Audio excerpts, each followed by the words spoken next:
नमस्कार, मैं हूं सीमाब। आप न्यूज़ फॉर नेशन देख रहे हैं। सरकार की जो योजनाएं चलती हैं या किसी महान व्यक्ति की जन्मतिथि हो या पुण्यतिथि हो तो उसको लेकर के अखबार में विज्ञापन निकाला जाता है। सरकार का जो संदेश होता है, मुख्यमंत्री या प्रधानमंत्री का जो संदेश होता है या राष्ट्र के नाम लोगों को जो उनका संबोधन होता है वो अखबार की शक्ल में दिखेगा। राजधानी पटना के ऐसे ही एक अखबार स्टॉल के सामने हम खड़े हैं। यहाँ आप देखेंगे कि उर्दू दैनिक, हिंदी दैनिक और अंग्रेज़ी दैनिक अखबार का एक स्टॉल है। इनका रोज़ का ये काम है अखबार बेचना।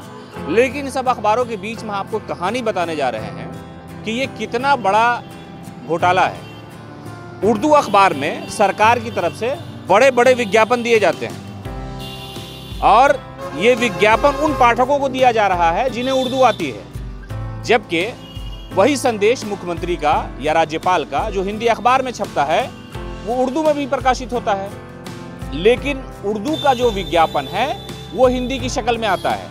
तो हम आपको बताना ये चाह रहे हैं कि करोड़ों रुपये सरकार विज्ञापन पे खर्च करती है और वो विज्ञापन दो तरह से छपते हैं। एक हिंदी दैनिक में छपते हैं और दूसरा उर्दू दैनिक में प्रकाशित होता है।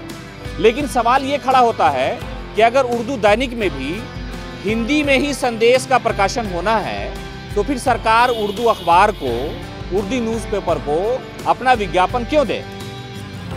जो अखबार के मालिक हैं उनके बेटे अलास्का में पढ़ते हैं, उनके बेटे कैलिफोर्निया में पढ़ते हैं। करोड़ों रुपया सरकार उन्हें देती है विज्ञापन के नाम पे, लेकिन वो पढ़ने वाला लोग जिसे उर्दू आती है, जो उर्दू में मुख्यमंत्री का संदेश नहीं पढ़ सकता, जो उर्दू अखबार में प्रधानमंत्री का जो संदेश है वो नहीं पढ़ सकता, किसी की पुण्यतिथि या किसी के जन्म तिथि का जो एक बायलॉज बना करके सरकार विज्ञापन की शक्ल में प्रकाशित करती है, अगर वो नहीं पढ़ सकता है तो फिर सवाल न्यूज़ फॉर नेशन का ये है कि आखिर उर्दू के अखबार को हिंदी में ऐड क्यों दिया जाए?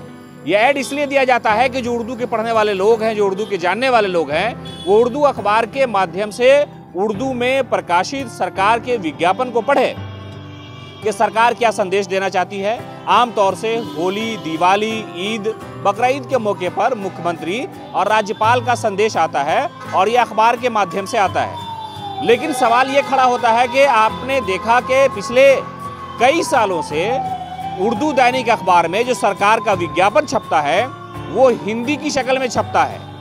तो दो बात ये सामने निकल के आई कि हिंदी अखबार में भी हिंदी में संदेश प्रकाशित है और वही संदेश उर्दू अखबार में हिंदी में प्रकाशित है।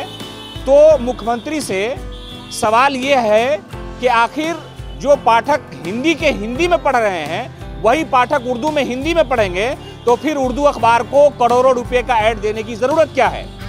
लेकिन वो उर्दू अखबार के जो मालिक है, एडिटर इन चीफ हैं, उन्हें खबर नहीं है, उन्हें पता नहीं, उन्हें पैसों से लेना देना है, पैसों का सरोकार है। उन्हें क्या पता कि दूसरी सरकार की जो भाषा है, दूसरी राज्य भाषा है उर्दू में अंकित करना है। और आप अपने अखबार में इसी नाम पर सरकार से पैसा लेते हैं, लेकिन वो पैसा आपके सूट बूट पे जाता है, आपके फॉर्च्यूनर कार पे जाता है, आपके बच्चों के विदेश की पढ़ाई पे जाता है।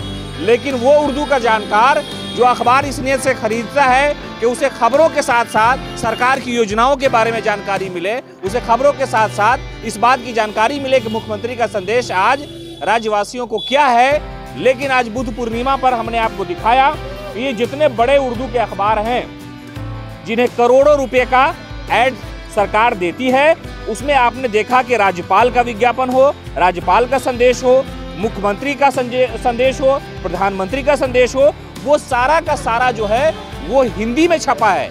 तो फिर हिंदी का जो जानकार पाठक है वो हिंदी के अखबार से उस संदेश को पढ़ लेगा। उर्दू के अखबार में उर्दू वालों को फिर हिंदी से क्या लेना देना? तो उस संदेश का कोई मतलब नहीं है। इसलिए हमारी राय ये है कि सरकार को उर्दू अखबार के हिंदी ऐड बंद कर देने चाहिए। ये विज्ञापन करोड़ों रुपए के हैं, लेकिन उस करोड़ों रुपए से आपका फायदा हो रहा है। जो उर्दू के जानने वाले लोग हैं उन्हें तो कुछ नहीं मिल रहा है। उन्हें अगर जानकारी चाहिए तो वो हिंदी का संदेश हिंदी अखबारों में पढ़ेगा। उर्दू से क्या लेना देना है? इसी तरह की खबरों के लिए आप बने रहें न्यूज़ फॉर नेशन के साथ।